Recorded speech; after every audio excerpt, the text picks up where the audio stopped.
Hello guys, welcome to my channel. Today I'll present you with a build and team guide for our favorite assassin. Well, she's actually a soldier, very great type of character. I personally like her a lot. Smile. We'll start first with a quick overview of what she does. Simply put, you have to hold her basic attack to enter the sniper stance. If you played Nick, you're familiar with how this looks like. And that will allow Trigger to fire consecutive sniper shots, and each hit will give you purge points. All you want to do is fill up the bar all the way up, and then you effectively swap her off.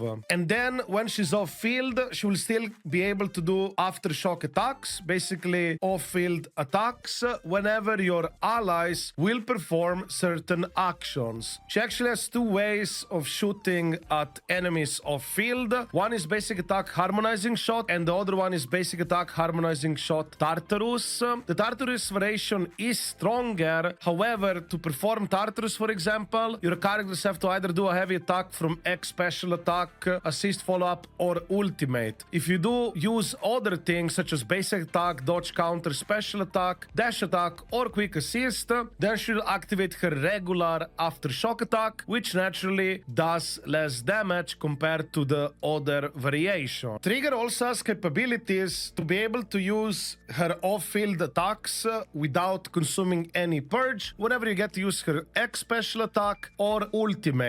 Both of them will grant you a buff while she'll be able to perform the attacks without consuming any purge. You can also stack this up to 20 seconds, so you can get plenty of off-field attacks, and of course all of this stuff also applies days accumulation. And speaking of stunning and days, she has an excellent core passive ability which will increase your target stun damage multiplier by 35% for 5 seconds, and also this stun damage multiplier increase will apply even if the target is not stunned. So she can provide a lot of supportive capabilities as well in terms of increasing your team damage. Her additional ability is also quite interesting. It does promote you to build Trigger more of a DPS character, because by having more critical rate on Trigger, you will get to do more days dealt by aftershocks up to a maximum increase of 75%. You will need pretty much 90% critical rate to be able to achieve this, so that's quite a lot of critical rate, and even if you do not go all the way, she's still going to be perfectly fine. Now let's talk about skill level up priority. I would recommend going with core skill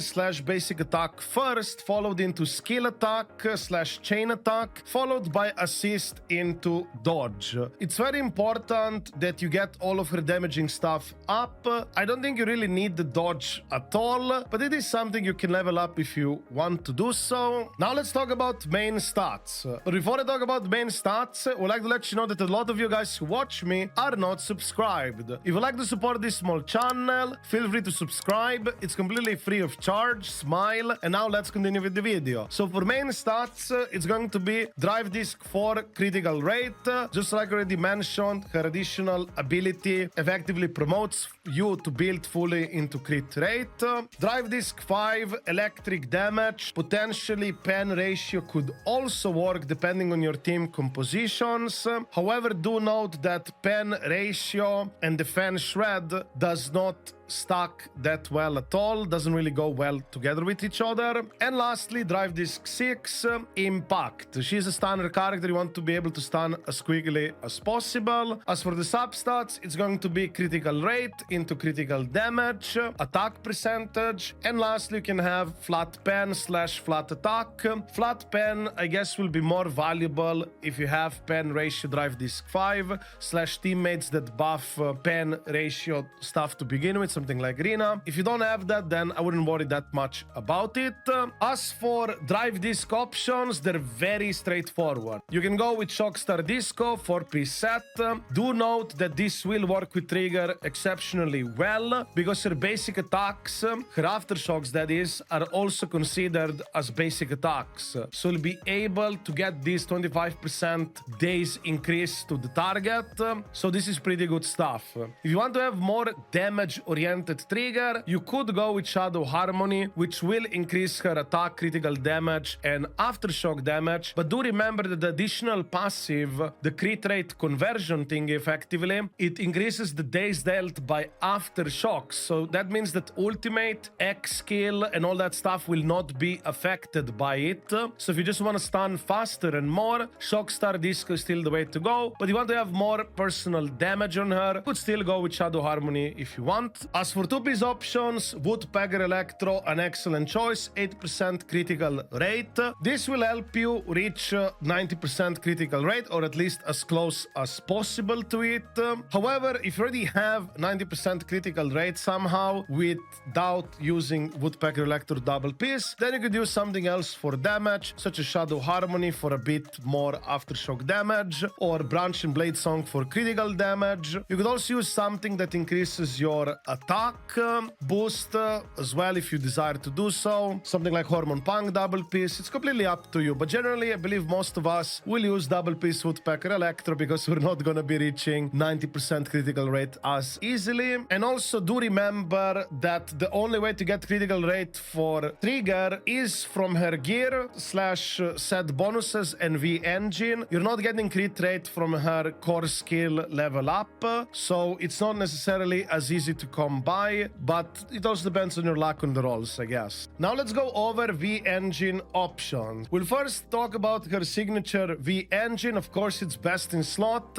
I personally like to call it the portable Nicole, because this V engine effectively provides a 25% defense shred, defense reduction. However, the way to trigger this, it requires specifically aftershock that deals electric damage. So this is very restrictive only for trigger. However, if you do have this on trigger, the uptime is excellent because you're going to be doing aftershocks all the time with trigger anyway. So you're easily going to have that 25% defense shred all times, if not most of the time on enemies. So this is a very powerful supportive V engine which will boost your entire team damage. Also do note that the passive effect of this name do not stack, but it's not like you would be able to use this on any other stunner, at least as of right now. And also, if the character is not on the field with this weapon, that is, they will gain 1 stack of Spirit Lock up to maximum of 3 stacks. Each stack will give you 4% impact, which lasts 12 seconds.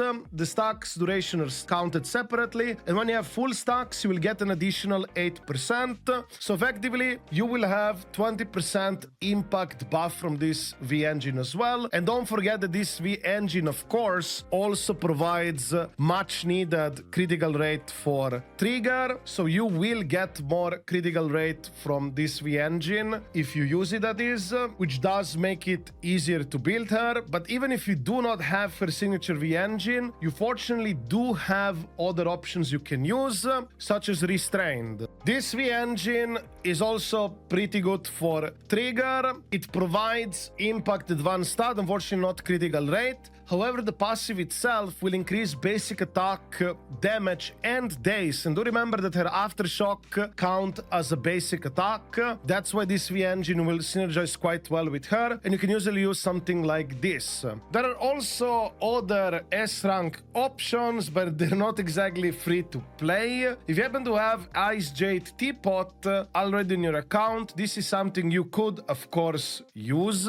It does technically work with trigger because trigger aftershocks are considered as basic attack, so you would be ramping up this buff of impact. Plus, the weapon itself does have a nice advanced stat of impact by 18%, so this is definitely something that would work okay on her, but it's definitely not something I would recommend to pull for over her signature, of course. And there is also another S-rank option that you could use if you happen to have it, because do remember, in Deadly Assault, you can swap gear between characters, so you could, for example, swap this off Lighter and put it on Trigger. It does effectively increase her impact by 25% whenever you perform a quick assist or perfect assist. And on top of that, it also does provide a critical damage boost for ice and fire damage. So if you do play Trigger with somebody who does ice or fire damage, you can definitely take more advantage of this V engine. But still, it's not something you would pull for Trigger, of course, naturally. Trigger also does have A rank options. you can easily use something like Steam Oven. This will also provide you more impact.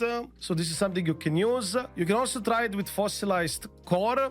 This V engine potentially could work pretty well in Deadly Assault. If you already have it built, I would highly recommend you test this one out as well. So with Trigger V engines, she fortunately does have options. And speaking of team options, let's go over them right now. So for new player-friendly type of teams, unfortunately, I don't think you really have that many good options. So if you're a new player who started with Trigger Banner and you don't have Zombie, then you're kind of locked into playing something like Billy or with Anton. It's not necessarily gonna feel that great to play. As for the supportive slot, it's either something like Lucy or Nicole. These supports should be perfectly fine with Trigger. I guess I can also mention Piper, because otherwise somebody's gonna ask me in the chat what about Piper, and I'll address it right now. Piper does not work well with Trigger whatsoever. The problem with Piper specifically is that the spin itself does not trigger the aftershock. Only the last hit of her spin, which is the heavy attack of it,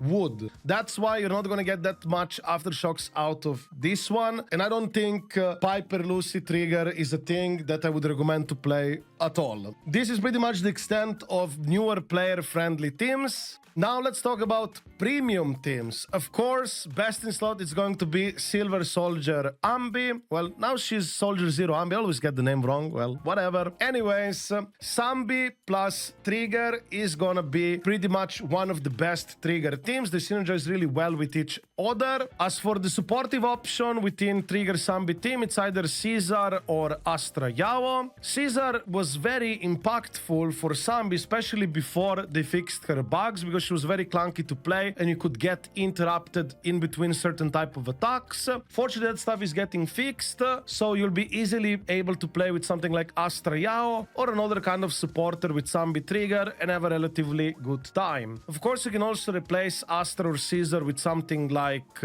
Nicole or Lucy. If you don't have other options available, you could also consider potentially using Rina. But if you don't have M1 Rina, I think the uptime of that penetration buff, it's very clunky to play. Not something that I would recommend. You could also use Ellen with Trigger. So if you're in a situation that you do not have Lighter or you don't want to play Lighter for whatever reason, you could technically use Ellen with Trigger. However, Lighter will still be best in slot for Trigger. You could combine Lighter Trigger together with Ellen. This could be useful, especially if you do not have Lycaon on your account. Let's say use your selector elsewhere and you just don't have the character. You never know, you could have a scenario like that. But generally for Ellen, you combine with Trigger, Lighter, Lycaon, Caesar, or Astra Yao. All of that stuff should generally work. However, do note that Ellen will not have her additional ability without I/same faction, but I believe it should still be okay, specifically if you play it with Lighter, because Lighter buffs and all that stuff should definitely help Ellen regardless quite a lot.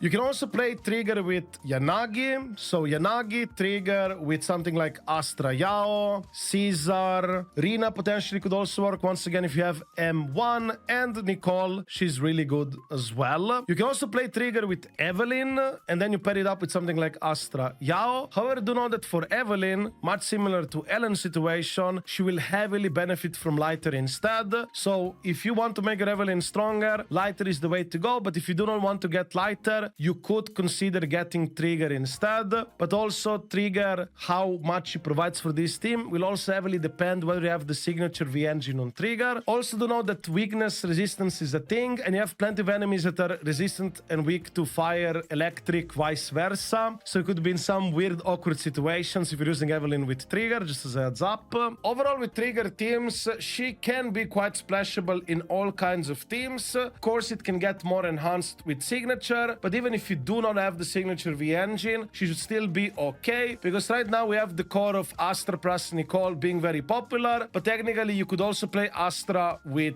Trigger, which would free up your Nicole for something else, so you could use Nicole somewhere else. So by having trigger on your account, it can open up more options for your other supports where to put them and so on. So definitely has its advantages. But of course, you could also wait for some other supports in the future and just get those characters instead. But as of right now with trigger, I don't think you can really go wrong with her, even at the baseline without the signature. So basically with trigger, I think she will be fine with various team options. I guess I should also quickly talk about Mindscapes. I don't like to promote them. I don't really recommend going for them, but you might be in a situation where you might want to know specifically how does M1 compare to her signature. And the unfortunate reality, I would say, is that both signature and her M1 are very good, and some people might even argue very desirable. But even if you do not get this stuff, trigger is gonna be fine. There are always reruns after all, and you can get it on a rerun. Because my best advice regarding Mindscapes such as this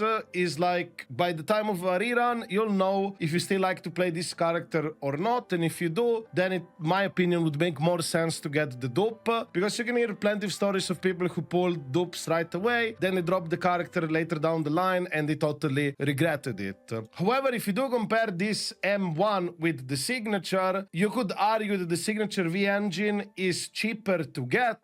However, you're not building PT pulls towards a character if you pull on the weapon banner, meaning if you lose that 75% chance on weapon banner, you end up with nothing, and that PT that you just used on the weapon banner didn't count on the character banner. So that's, I guess, a disadvantage you could think of, but it is technically cheaper than the character dupe.